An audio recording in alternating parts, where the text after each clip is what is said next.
어제 치러진 예비선거에서 현역 한인 연방 의원들 모두 결선에 진출하게 됐습니다.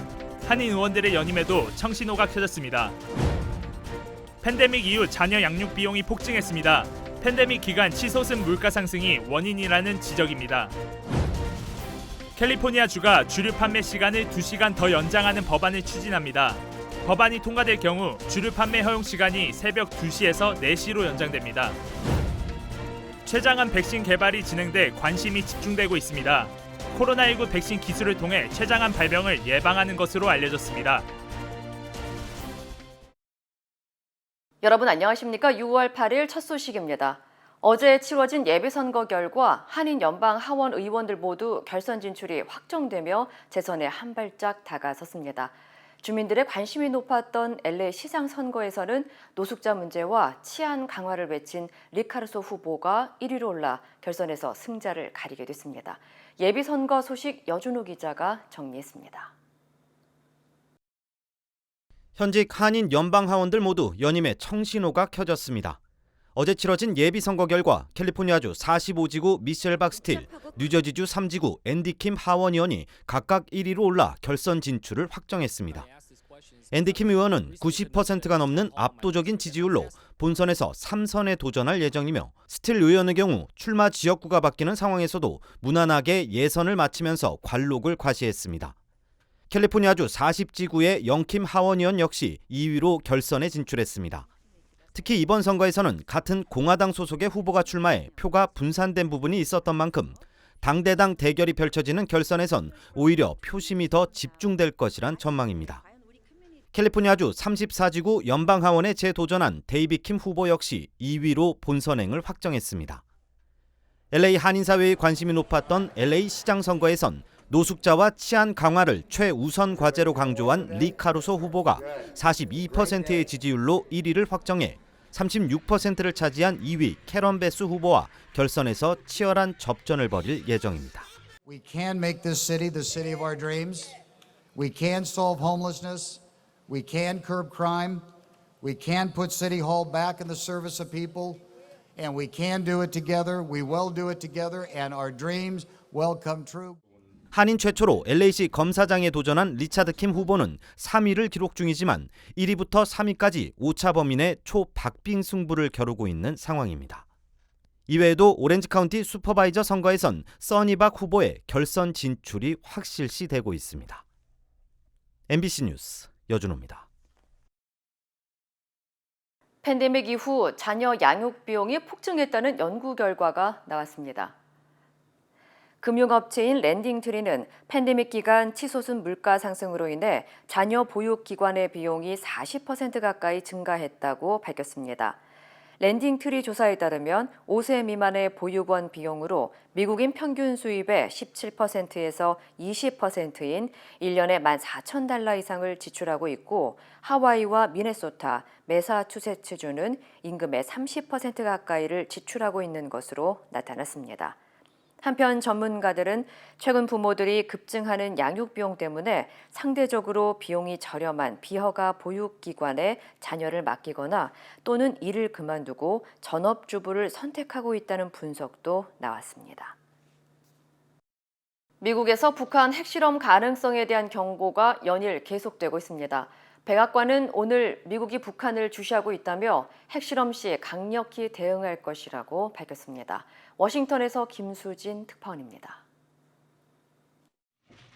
미국 백악관 제이크 설리번 국가안보보좌관은 북한의 핵실험 동향을 면밀히 주시하고 있다고 밝혔습니다. 그러면서 만약 북한이 핵실험에 나설 경우 강력하고 분명한 대응을 할 수밖에 없다고 강조했습니다. We're also watching very closely the continuing possibility of a nuclear test to which we would also have a robust response. 미사일 발사 등 북한의 도발이 계속되면서 한국, 일본과의 동맹은 더욱 강력해졌다며 최근 북한의 도발에 대응해 한일 양국과 연합훈련을 실시한 것을 사례로 들었습니다. 백악관은 그러나 외교의 여지가 여전히 있다고 강조하고 있습니다. 북한이 대화에 나설 준비가 됐다면 미국은 열린 자세로 임할 것이라고 했는데 아직 북한으로부터 답을 듣지는 못했다고 했습니다. 미국의 이런 접근법이 북한을 대화 테이블로 끌어들이지 못해 변화가 필요한 것 아니냐는 지적에는 분명하게 선을 그었습니다. That's the position we've taken. We think it's the right position, and it's the position we will sustain as we go forward. 북한 핵실험이 임박했다는 경고가 연일 미국 정부 관계자들로부터 나오고 있습니다. 특히 강력한 대응을 경고하고 나선 것은 상황이 그만큼 심각하다는 뜻으로 풀이됩니다. 워싱턴에서 MBC 뉴스 김수진입니다. 유엔 총회 무대에서 북한의 미사일 발사와 대북 제재 문제를 두고 남북이 팽팽히 맞섰습니다.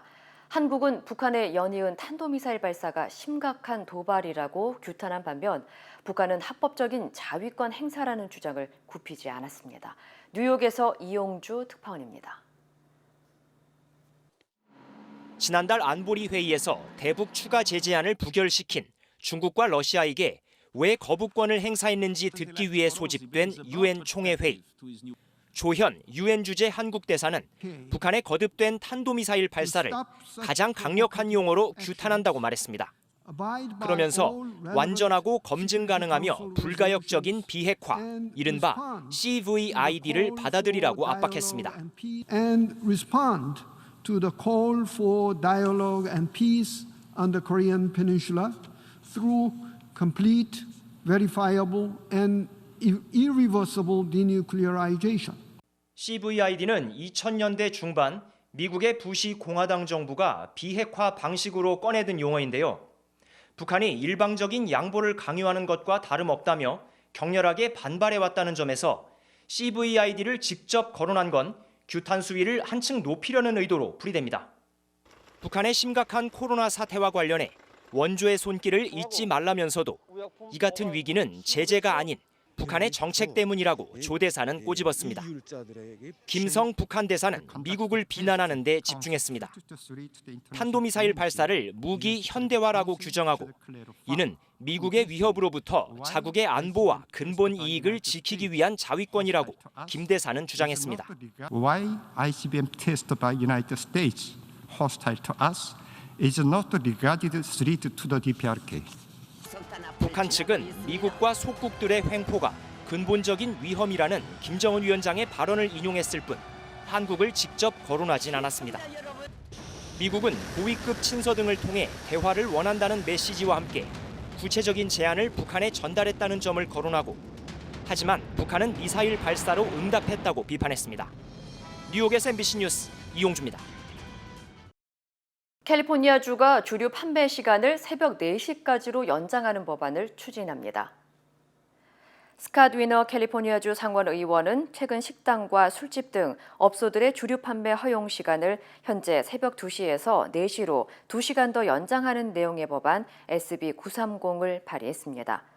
이번 법안은 방역 완화에 따른 경제 활성화를 위한 취지로 추진됐으며 우선적으로 5년 동안 웨스트 헐리우드과 샌프란시스코, 프레즈노, 팜스프링스 등 7개 도시를 대상으로 시행하는 것을 골자로 하고 있습니다. 이미 지난 2018년 이 법안은 주의회를 통과했지만 제리 브라운 주지사가 더 많은 범죄가 생길 것을 우려해 거부권을 행사하면서 무산된 바 있고 2019년에는 하원을 통과하지 못했습니다. 일각에서도 주류 판매 시간 연장으로 음주운전과 폭력 사건 등 범죄가 급증할 수 있다면서 우려를 나타냈습니다. 소리 없는 암살자로 불리는 췌장암의 백신 개발 가능성이 커졌습니다. 영국의 더 타임즈에 따르면 코로나19 백신에 쓰인 mRNA 기술로 만든 췌장암 재발 예방 백신이 임상시험에서 유의미한 성적을 거둬 암 치료 기대를 높이고 있다고 보도했습니다. 독일 생명공학업체 바이오엔테크는 미국 과학자들과 협업해 췌장암 재발을 억제하는 백신을 개발하고 있다고 전했습니다. 임상시험에는 초기 췌장암으로 진단받은 환자 16명이 참여했으며 종양 제거 후 각각 8회분의 백신을 정맥 주사로 접종했습니다. 접종 결과 참가자의 절반인 8명은 면역세포가 반응해 18개월 관찰 기간 동안 몸에서 암이 발견되지 않은 상태를 유지했지만 백신에 반응이 없었던 나머지 8명 중 6명은 사망하거나 암이 재발했습니다. 연구진은 최근 시카고에서 열린 미국 임상종양학회에서 초기 임상시험 결과를 발표했고 전문가들은 췌장암 환자 90%가 2년 안에 사망하고 있다고 지적하며 이번 백신이 췌장암 치료의 새로운 시대를 열 수 있을 것으로 기대했습니다. 최근 환절기 건강관리에 대한 관심이 높아지고 있는 가운데 특히 돌연사의 대부분을 차지하고 있는 심근경색에 대한 주의가 요구되고 있습니다. 심근경색은 혈관에 문제가 생겨 심장 근육이 손상되는 질환으로 극심한 가슴 통증이 대표적인 증상이며 이외에도 일상 속에서 10분 동안의 답답함, 그리고 식은땀, 구토, 현기증 등이 나타난다면 심근경색을 의심해 봐야 합니다. 심근경색은 갑작스럽게 심장 활동이 멈추기 때문에 발병했을 경우 주변인들의 응급 조치가 중요하다는 지적입니다. 혈관 확장제를 집에 배치해 두는 게 중요한데 이제 그게 어느 위치에 있다는 것을 가족들이 알고 있는 게 중요하고요. 그리고 이제 다리를 올릴 수 있으면 이제 하지 쪽에 있는 혈관이 심장이나 뇌 쪽으로 가니까 당장 급한 거는 또 어느 정도 도움이 될 수가 있고요. 결국은 뭐냐면 심장이 정지라는 거기 때문에 그때는 이제 CPR을 하셔야 됩니다. 전문가들은 심근경색은 조기 발견이 어려운 만큼 평소 혈당과 혈압을 관리하고 흡연이나 음주는 삼가해야 한다고 조언했습니다. 날씨가 더워지면서 식중독에 걸릴 가능성도 높아지고 있습니다. 음식의 유통기한도 걱정이 되는데 마음 놓고 먹을 수 있는 음식을 알아봤습니다. 뉴욕포스트는 유통기한이 지난 음식을 먹어도 될지 고민하는 사람들에게 안심하고 먹을 수 있는 8가지를 소개했습니다. 먼저 우유는 포장에 적힌 유통기한으로부터 최대 일주일까지 마실 수 있지만 유형에 따라 다르고 일반적으로 지방 함량이 높을수록 마실 수 있는 기간이 짧아집니다. 달걀은 유통기한이 지나도 몇 주 동안은 안전하게 먹을 수 있으며 먹어도 될지 확신이 서지 않을 땐 물에 넣어서 달걀이 물 위로 뜨면 버려야 합니다. 또 파스타는 유통기한으로부터 최대 2년까지 먹을 수 있습니다. 단 신선한 파스타를 먹을 수 있는 기간은 유통기한으로부터 최대 5일이고 요리한 파스타의 경우 냉동 보관하면 최대 8개월까지 먹을 수 있습니다. 단단한 치즈는 유통기한이 지난 뒤에도 먹을 수 있습니다.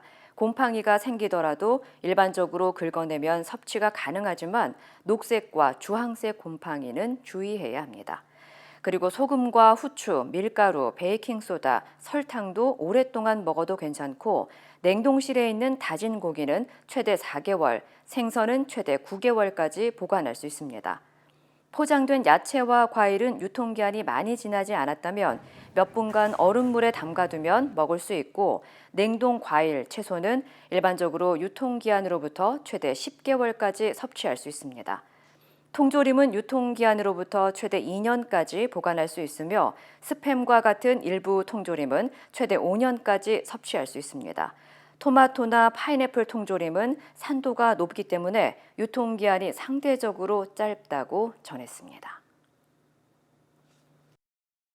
플로리다주의 한 모텔 앞에서 갑자기 악어가 출몰해 남성의 다리를 물어뜯는 사고가 발생했습니다.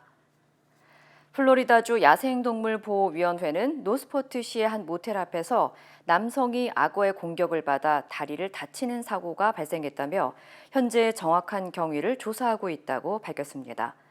주 당국에 따르면 모텔 투숙객이던 피해 남성은 밤에 모텔 인근에서 담배를 피던 중 갑자기 주변 덤불에서 악어가 나와 남성의 다리를 물었고 이로 인해 근육이 찢겨나가는 부상을 당했습니다. 피해 남성은 다리를 다쳤지만 생명에는 지장이 없는 상태며 남성을 공격한 악어는 당국에 의해 인적이 드문 안전한 곳으로 옮겨졌습니다. 주 당국은 플로리다주는 야생동물이 많이 출몰하는 지역인 만큼 늪이나 배수로 등지에서는 주변을 잘 살펴야 한다고 당부했습니다. 미국에서 낙태 금지 법안과 관련해 찬반 논쟁이 지속되고 있는 가운데 낙태권을 지지하는 여성들이 교회에서 속옷 시위를 벌이는 일이 발생했습니다.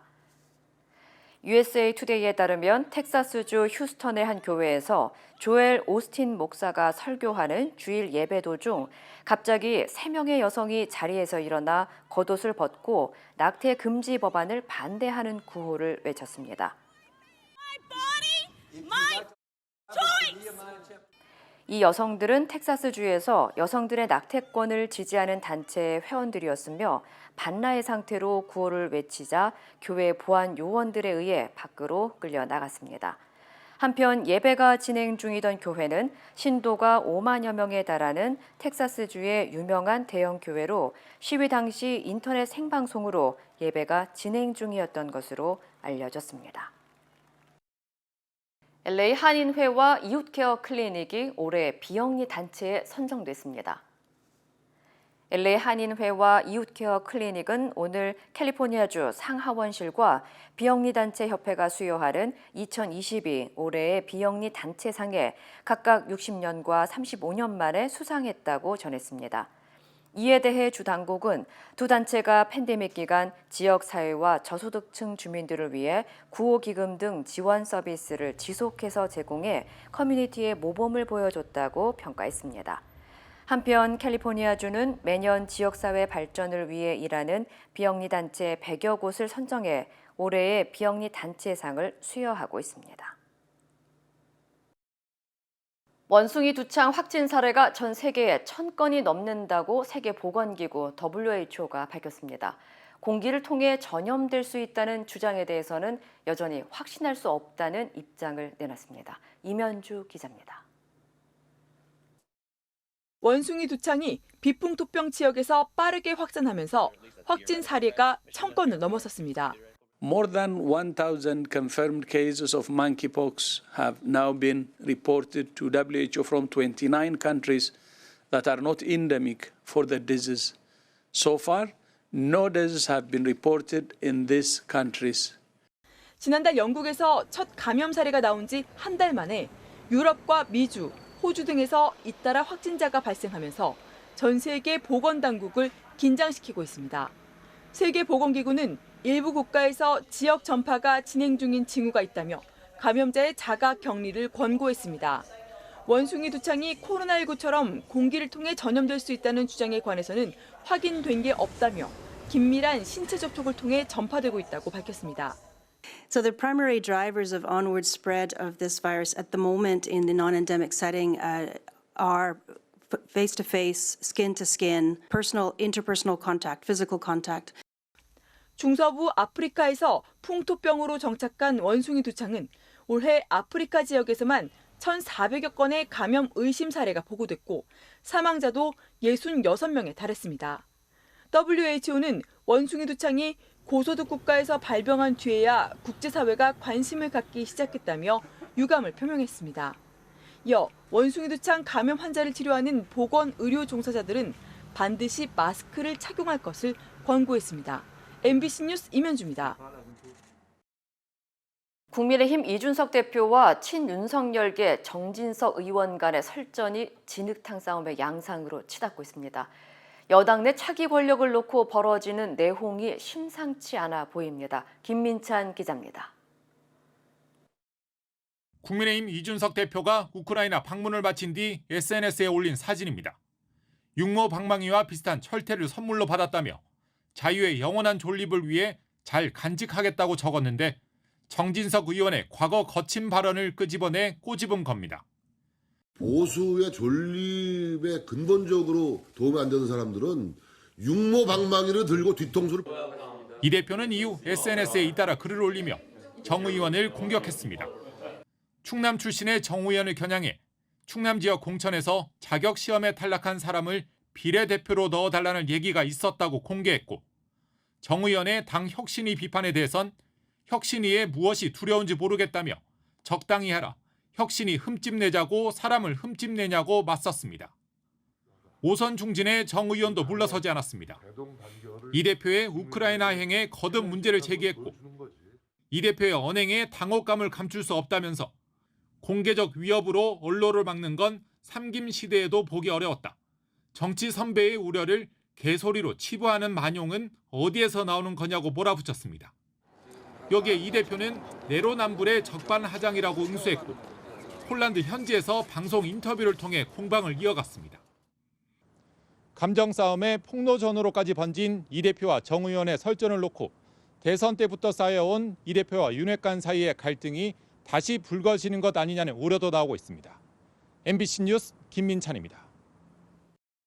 더불어민주당이 대선과 지방선거 패배의 원인 분석과 당 쇄신 방안을 두고 처음으로 난상 토론을 벌였습니다.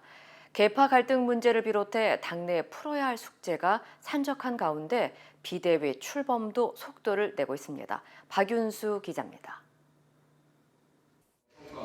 토론의 시작부터 지방선거를 이끈 민주당 지도부에 대한 비판이 쏟아졌습니다. 비대위원장, 민주당을 대표하는 얼굴이라고 할 수 있는 인물에 대한 발언의 통제권이 거의 불가능했다. 서울시장 후보의 송영길 전 대표는 안 된다고 했다가 결국 공천한 명분 없이 오락가락한 행보도 패인으로 지적됐습니다. 또 문재인 전 대통령이 잘했지만 졌고 이재명 고문은 졌지만 잘 싸웠다는 자화자찬으론 쇄신이 불가능하다는 목소리도 나왔습니다. 우상호 비대위 출범도 속도를 내고 있습니다. 내일 중앙위 의결을 앞둔 비대위의 최우선 과제는 이른바 이재명 책임론을 놓고 맞붙은 친문계와 친이재명계의 갈등을 일단 가라앉히는 겁니다. 제가 아는 한은 우리 당이 원해서 내가 희생하기 위해서 나왔다. 이거는 거짓말이라고 생각하거든요. 본인이 아직까지 의사 밝히지 않았는데 이제 경쟁자들이 나오지 말라고 하는 것은 비이성적인 처사라고 보고요. 이런 갈등을 의식해 당권 도전에 대해선 말을 아끼고 있는 이재명 고문은 김동연 경기지사 당선인과 선거 이후 처음으로 만났습니다. 당권 경쟁을 눈앞에 둔 이재명 고문과 당내 기반 확보가 절실한 김동연 당선인의 이해가 맞물린 손잡기라는 분석 속에 계파 간 세불리기 경쟁도 본격화될 전망입니다. MBC 뉴스 박윤수입니다.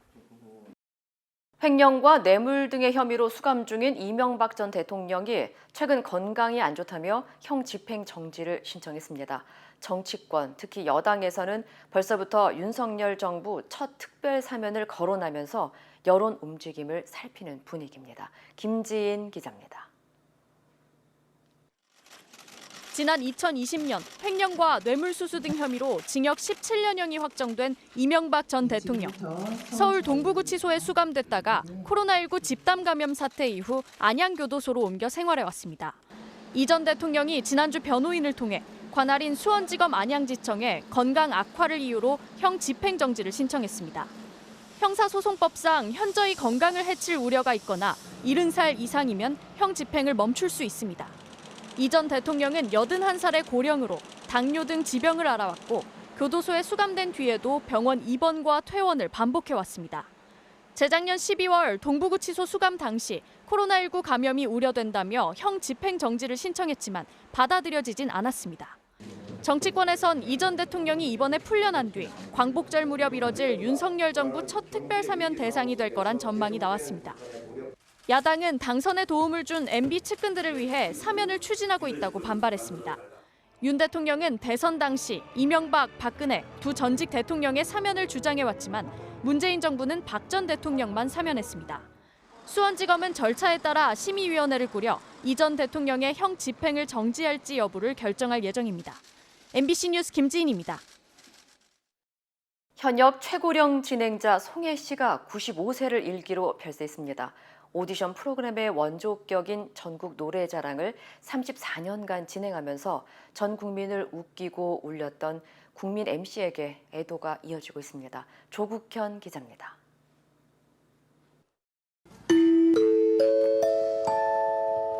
전국! 매주 일요일, 이제 점심 먹을 때쯤 됐구나를 알려주던 경쾌한 목소리를 남긴 채 국민 MC는 마이크를 내려놨습니다. 송혜. 그는 굴곡진 95년의 인생을 웃음으로 승화한 천생 코미디언이었습니다. 1927년 황해도에서 태어난 그는 6.25 전쟁 중 부모와 헤어져 혈혈단신 남으로 내려왔습니다. 북에서 배운 성악을 미천 삼아 유랑극단에 들어갔지만 지독한 가난 속 죽음 문턱에 이르기를 반복했습니다. 세상을 비관하는 것밖에 없고 뛰어내렸는데 나무에가 얹혔어요. 제가. 내가 왜 끝까지 안 떨어졌는가 하는 후회심도 있지만 한쪽으로 그러지 말라는 거 아니냐. 바닥쳤던 송혜의 인생의 한 줄기 빛은 다름 아닌 TV 시대의 개막이었습니다. 왜 남의 딸꾹질 해봐? 누가 내가 딸꾹질한다고 그랬어? 우리 집이 집사람이 딸꾹질한다고 해봐. 당대 최고 스타들 옆 감칠맛 나는 조연으로 이름을 알리기 시작했습니다. 하지만 비극은 또다시 그를 찾았습니다. 하나뿐인 아들을 교통사고로 잃은 겁니다. 절망에 빠졌던 시절 나들이 프로그램 하자는 PD의 말에 시작한 전국 노래자랑. 그에겐 다시 살아갈 원동력이 됐습니다. 88년 경북 성주편을 시작으로 1,000만 명 넘는 출연자를 만나며 쉼없이 달려온 34년. 다 갖고 계신 분이에요. 지난달 최고령 TV 음악 경연 프로그램 진행자로 기네스에도 이름을 올렸습니다. 사람들 즐겁게 해주는 딴따라로 불리기를 원했던 원조 만능 엔터테이너. 내일의 희망 속에 열심히 살아가시는 해외 우리동포 여러분들, 해외 근로인 여러분들, 해외 자원봉사원 여러분들, 대한민국을 지키는 국군 장병 여러분 안녕하셨습니까? 건강들 하시죠. 웃음 주고 위로를 건네는 사명을 내려놓고 영면에 들었습니다. MBC 뉴스 조국현입니다. 미국 체조계를 떠들썩하게 했던 주치의 레리 나사르의 성폭행 피해자들이 연방 수사국 FBI를 상대로 10억 달러대의 소송을 제기했습니다. 관련 소식 전해드립니다. 미국 여자 체조의 에이스인 시몬 바일스 등 피해자 90여 명은 FBI가 나사르에 대한 첫 조사에 나선 지 1년여 만에 기소가 이뤄진 점을 지적했는데요. 수사가 미뤄지는 동안 나사르가 추가적인 성범죄를 이어가 피해가 늘었다는 겁니다. 특히 수사 초기인 2015년 피해자의 진술을 청취한 FBI 요원이 나사르가 기소된 이후인 2017년까지도 진술서를 작성하지 않은 사실이 드러나면서 피해자들은 FBI의 부실 수사에 관한 책임도 물었습니다. 1986년부터 미국 체조 대표팀의 주치의로 활동한 나사르는 수백 명의 선수에게 성범죄를 저질러 지난 2018년 최대 징역 175년형을 선고받았습니다.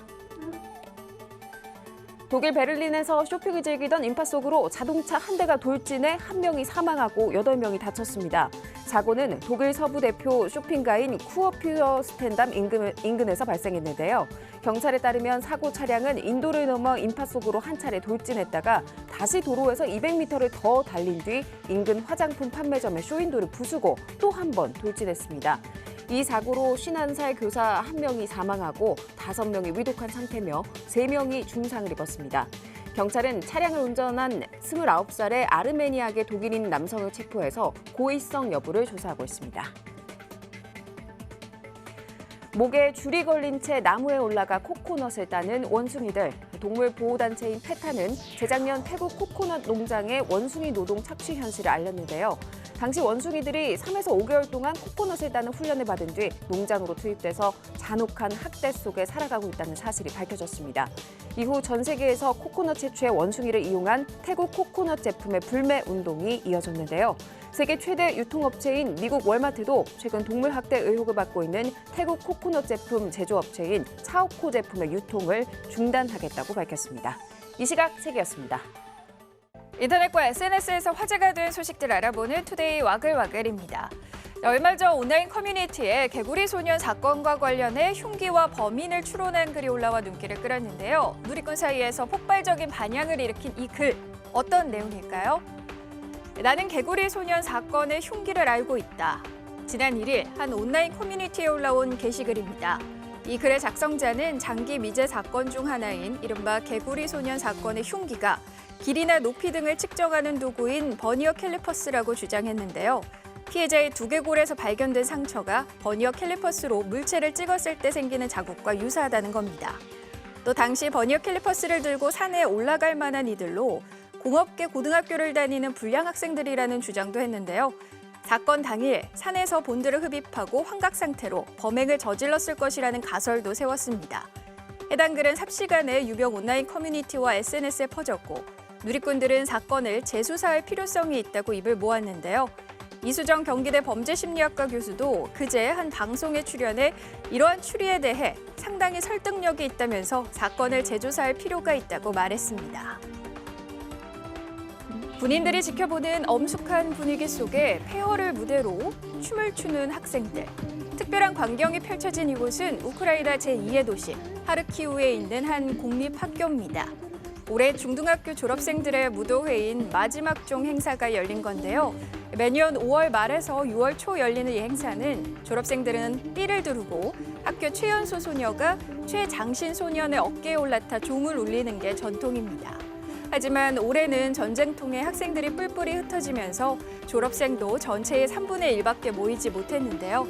이번에는 마음 편하게 졸업식을 축하하지 못했지만 어서 전쟁이 끝나서 친구들과 웃는 얼굴로 만나 축하할 날이 오길 고대하겠습니다. 멕시코에서 출렁다리가 행사 도중에 갑자기 무너지면서 참가자 20여 명이 3m 아래로 추락했습니다. 계곡 위에 설치한 출렁다리를 건너는 사람들, 순간 다리가 와르르 무너집니다. 아수라장이 된 이곳은 멕시코시티 모렐로스주 푸에르나바카에서 열린 출렁다리 재개통 기념식 현장인데요. 당시 20여 명이 다리 위에 있었는데 무게를 이기지 못한 나무 바닥이 쇠사슬 난간과 분리된 겁니다. 이 사고로 25명이 부상을 입었지만 중상자는 없다니 다행이죠. 병원 치료를 받은 현지 시장은 기자들과 만난 자리에서 누군가 부주의하게 점프해 다리가 무게를 견디지 못했고 다리 위에 사람들이 적정 인원보다 많았다고 설명했는데요. 멕시코 당국은 이번 사고 원인을 놓고 무게 초과 때문인지 건설 결함 때문인지 조사할 거라고 밝혔습니다. 미국 로스앤젤레스의 한 주택가, 검은 티셔츠를 입은 남성 뒤로 차 한 대가 멈춰서더니 괴한 2명이 튀어나옵니다. 잽싸게 도망쳐서 담장 너머로 뭔가를 휙 던지는 남성. 손목에 차고 있던 고급 시계였는데요. 강도들은 당황한 듯 우왕좌왕 시계를 찾다가 달아납니다. 고가의 물건을 뺏기지 않으려고 기지를 발휘한 덕분에 남성은 위기를 모면했는데요. 로스앤젤레스는 교도소의 밀집도를 줄이기 위해 경범죄일 경우 보석금 없이 용의자를 석방하고 있습니다. 이 때문에 절도 사건이 급증하자 당국은 범죄 표적이 되지 않으려면 귀금속을 집에 두고 다닐 것을 권고하고 있습니다. 능숙한 솜씨로 장난감 드론을 다루는 소년. 이 재주로 나라를 구했다고요? 우크라이나 키이우 외곽에 사는 15살 안드리 포크라사군은 지난 2월 말 우크라이나 국토방위군으로부터 러시아군의 위치를 파악해달라고 부탁을 받았습니다. 소년이 이 지역에서 드론을 다룰 줄 아는 유일한 민간인이었기 때문인데요. 그렇게 드론을 활용해 러시아군의 위치를 포착한 소년은 좌표를 콕 찍어 우크라이나군에게 전달했고 덕분에 우크라이나 포병대는 해당 지역에 있던 러시아군 격퇴 작전에 성공했습니다. 키이우 방어에 결정적 역할을 한 소년, 우크라이나를 구한 전쟁 영웅으로 불릴만 합니다. 투데이 와글와글이었습니다.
이상으로 6월 8일 수요일 뉴스를 마칩니다. 시청해주신 여러분 고맙습니다.